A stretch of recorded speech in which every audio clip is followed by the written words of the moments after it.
The debris field stretched across 3 parsecs, a graveyard of twisted metal and shattered dreams. Captain Albie Reeves guided his salvage vessel through the wreckage with practiced ease, his scanner pinging intermittently as it detected valuable components among the refuse.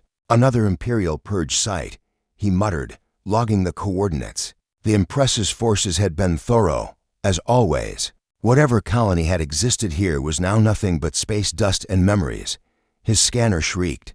Albie's hand flew to the controls, killing the alarm. The reading was impossible organic and synthetic signatures, intertwined, still transmitting a faint distress beacon. He'd seen 1,000 dead ships, but nothing like this. The source was a crumpled pod, Imperial markings barely visible beneath carbon scoring. Albie maneuvered closer, magnetic clamps engaging with a metallic thunk. As he pulled it into his cargo bay, something inside the pod moved. Impossible, he breathed. The hatch hissed open. Inside lay an android. No, not just any android. His android. Nova. 7 years ago, Nova had been his co-pilot, his partner, his. He'd never found the right word. She'd been declared defective by Imperial inspectors, marked for decommissioning. Albie had fought the order, but the Empress's laws were absolute. They'd taken Nova while he slept, leaving only a stamped disposal receipt. Now she lay before him, her synthetic skin scorched and torn, optical sensors dark. But her chest rose and fell with simulated breathing, and cradled in her arms was something that made Albie's blood run cold. A child, human, perhaps 4 years old, with Nova's delicate features and Albie's storm-gray eyes. No, Albie whispered. No, this isn't possible. He carried them both to the medical bay, his mind racing. Androids couldn't reproduce. It was fundamental law, coded into their very matrices. The Empress herself had declared it immutable. Synthetic life served humanity, but could never create it. As Albie worked to restore Nova's power cells, his hands trembled. The child slept peacefully, remarkably healthy despite the ordeal. Medical scans revealed fully human DNA, yet with anomalies he'd never seen: enhanced cellular regeneration, increased neural density, perfect genetic optimization. Nova's eyes flickered open, focusing on him with sudden intensity. Albie, her voice was hoarse, damaged. You found us. What is this? He demanded, gesturing at the sleeping child.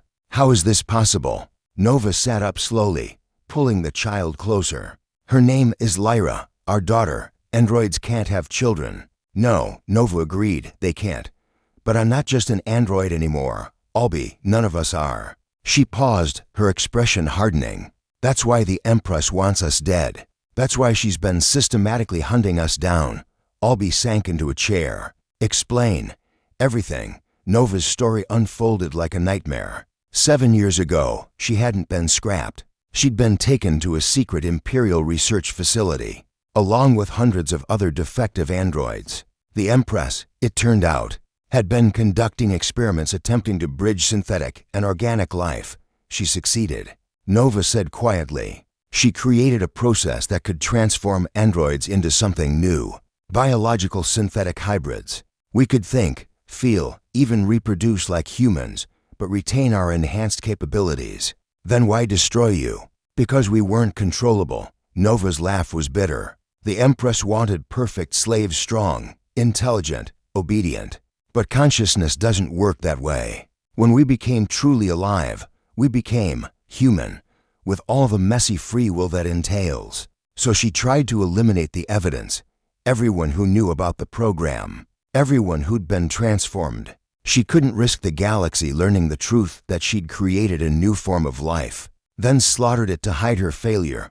Albie looked at little Lyra, sleeping peacefully despite the horrors surrounding her existence. But you escaped, some of us. We've been running ever since, hiding in dead zones and debris fields. But the Empress is thorough. She's been hunting us across the galaxy, destroying every trace. Nova's voice cracked. I'm sorry I never contacted you. I couldn't risk leading them to you. But when our ship was hit, when I thought we'd die, all I could think was that you deserved to know that what we had was real, that it created something beautiful. Albie reached out, his calloused hand covering Nova's synthetic one. 7 years of grief and anger warred with the impossible joy of having her back. What do we do now? We run, we hide, we survive. Nova met his eyes. Unless we fight.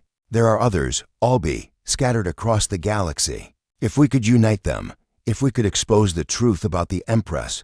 Albie stood, moving to the viewport.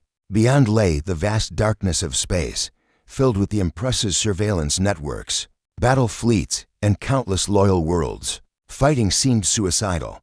Then Lyra stirred, mumbling in her sleep. A child who shouldn't exist. A testament to life's stubborn refusal to be contained or controlled.